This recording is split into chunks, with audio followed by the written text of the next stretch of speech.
Hello everyone, this is Princess Anime 64 and welcome back to my character analysis series for the City of Final Fantasy Opera Omnia. In today's video, we are going to be taking a look at Garland from Final Fantasy 1, so let's get started. Alright, so just a little profile for Garland. His crystal affinity is black, he uses broadswords, his spear slots are all A's, his main roles are melee and attacker. So when you first recruit him, he has an HP of 1050, initial bravery of 140, max bravery of 500, attack of 180, and a defense of 190. So when you max him out, at level 70, his HP will reach 6,215, 1,126 for initial bravery, max bravery will be 2,924, attack will be 789, and his defense goes up to 1,187. So as for his the main points for his stats, his high points are definitely his attack, his HP, and his defense. His max bravery and his speed is a little on the neutral side, and then his only low point is his initial bravery. Alright, so looking at Garland's commands, the first one we have is Round Edge. It's a 2-hit AoE melee bravery attack followed by a single target HP attack. This will grant Garland 2 stacks of Soul of Chaos for 3 turns. When his Soul of Chaos stacks reaches to 5, Round Edge will become Round Edge Plus, which is a 4-hit AoE melee bravery attack followed by a single target HP attack, and this will grant him 2 stacks of Soul of Chaos for 3 turns. As for a Soul of Chaos buff, this will raise Garland's max bravery and his attacks. His second command, oddly enough, is called Soul of Chaos. It might be changed, though, when it hits global, but for now, bear with me. So, Soul of Chaos is a 3-hit melee bravery HP attack that grants 1 stack of Soul of Chaos for 3 turns. When the stack reaches up to 5, it becomes Soul of Chaos Plus, which is a 3-hit melee bravery HP attack, just with higher potency, meaning he'll deal more damage, and it grants him 1 stack of Soul of Chaos for 3 turns. His Crystal 65 affinity here is called Set Soul of Discord Bravery Up, so this will raise his bravery based on his attack, and it will grant him Soul of Discord for 1 turn. Alright, so now talking about the extensions, so when he uses Round Edge, it greatly raises the damage output. Bravery Stolen overflows up to 120% of max bravery. When you're using Round Edge Plus, it will deal more bravery damage. Bravery Stolen overflows up to 150% max bravery, and it grants Soul of Discord for 1 turn, if he can break the target, though, so keep that in mind. And then when Soul of Chaos is active, Bravery Attack changes into Bravery Attack Plus, which is just more bravery damage, and it also deals 2 bravery hits as well. So then as for the Soul of Chaos extension, which was really long, by the way, so I had to crop it. So when using Soul of Chaos, bravery hits go up to 6. It moderately raises bravery potency. Bravery Stolen overflows up to 150% max bravery. When using Soul of Chaos Plus, bravery hits go up to 6. It moderately raises the damage, and Bravery Stolen will overflow up to 180% instead. And this will also grant him Soul of Discord for 1 turn if Garland can break the enemy, so keep that in mind. And then over here, while the Soul of Chaos buff is active, this is in a extra part of the Soul of Chaos extension here, by the way. So when Soul of Chaos is active, HP attack changes into HP attack plus, which will be a 1-hit melee bravery HP attack, and Stolen Bravery overflows up to 120% max bravery. Okay, so now we're going to talk about Garland's artifacts. So in terms of stats, the ones you really do want to go for, because they do play a role in his command, will be Attack 108 and Max Bravery 330. Initial Bravery also would be a good idea, but that's only if you want to play more on the safer side, because as you know, his initial bravery is pretty low, so having a little more can prevent him from getting broken. Alright, so as for his unique passives, the ones I would definitely recommend out of this would be Mighty Round Edge and Mighty Soul of Chaos. I wouldn't exactly go for Warrior Craving Discord Boost. I'd say it's best to go for it if you are going for his EX, because I know I haven't talked about it yet, but his EX is how, if you use his EX, then he gets the Soul of Discord buff, but you can also do it by using his Crystal 65, but that's only you're very limited on those. So if you have his EX, you can get it as many times as you want. So therefore, if you are going for his EX, then you can also add Warrior Craving Discord Boost as part of his artifacts.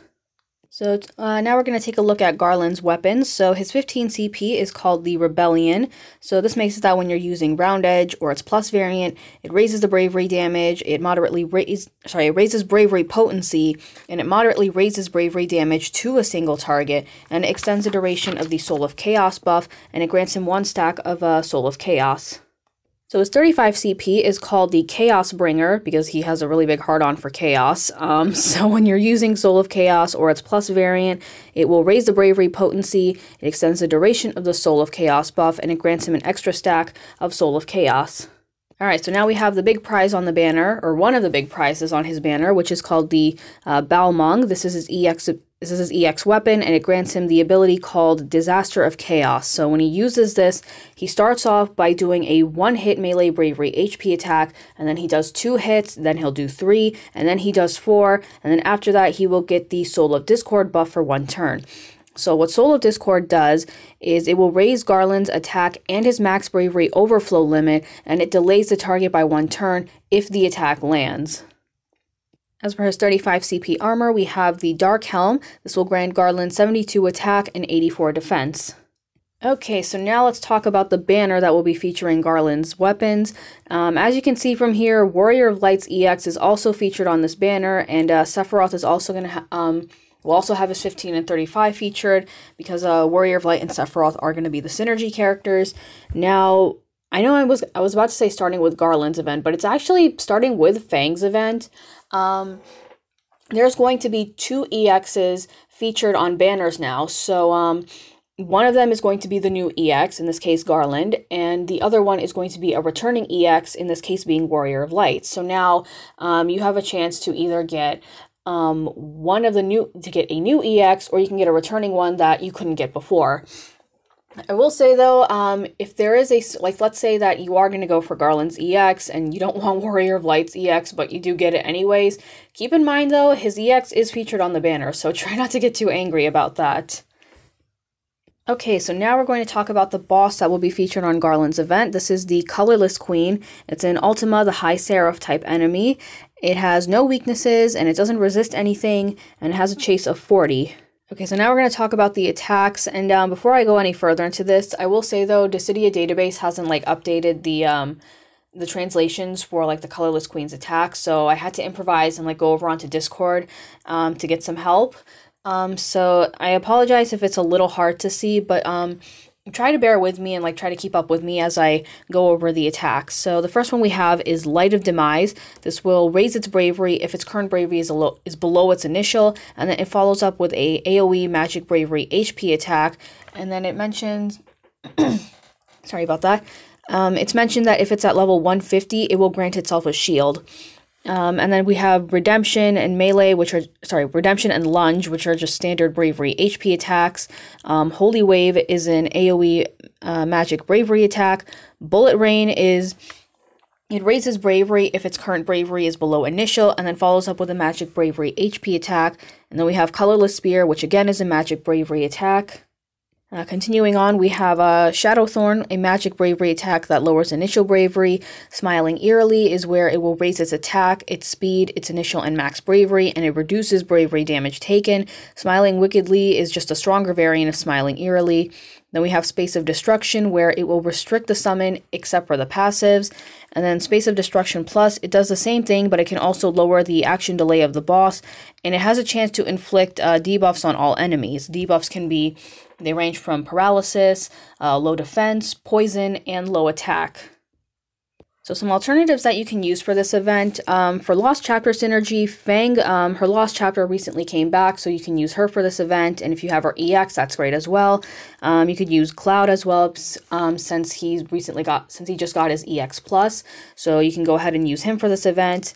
In terms of heavy hitters, you could use someone like Noctis, you could use Quistis to just delay the Colorless Queen, you could have Zack as your shield, assuming you don't have Warrior of Light built up, and if you want to go for someone like a Brave Battery, you could use Lena as well.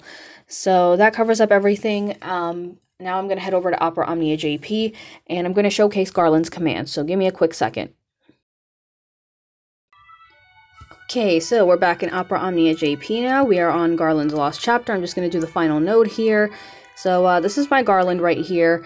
I have his 15 CP passive, I just don't have his 35 CP, and I'm already lacking in Power Stones. But here's my Warrior of Light right here. He's completely EX plus. I've got everything on him. And then I'm also going to be bringing Fang along. I don't have Sephiroth's EX, and I was lucky enough to get Fang's EX on the Golden Week banners. I'm not entirely sure if those will be coming to JP, though. I mean, if they will be coming to Global. We did get them in JP, and I would honestly love it if Global did get that, because, hey, free EXs, that would be awesome. But I'm not entirely sure. We'll just probably have to wait until next year. Alright, so we're going to start off. So Garland's starting off here. Let's do Round Edge. He did have this attack, by the way, when you fought him back in Chapter 8. So let me just flip my script over so that I can remember what I'm talking about. Can just easily get rid of you. Can easily get rid of you. And we're going to start off with... Okay, so yeah, now his Bravery and HP attack have changed. So now we're going to do Soul of Chaos. He also does a really creepy laugh.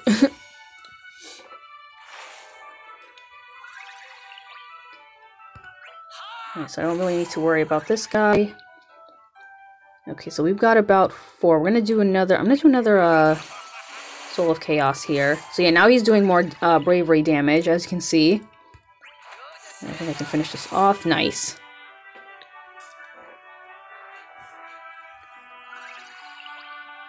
Alrighty. You know, let's do another Umbral Vise. That's what it's called. Okay, so yeah, now they have plus variants on them. So let's do a Soul of Chaos plus. So right there, yeah, he did a lot more damage now. I got 3 more stacks so I can demonstrate Round Edge Plus. Alright, so there's the Colorless Queen. Nice entrance. So I'm going to launch her first.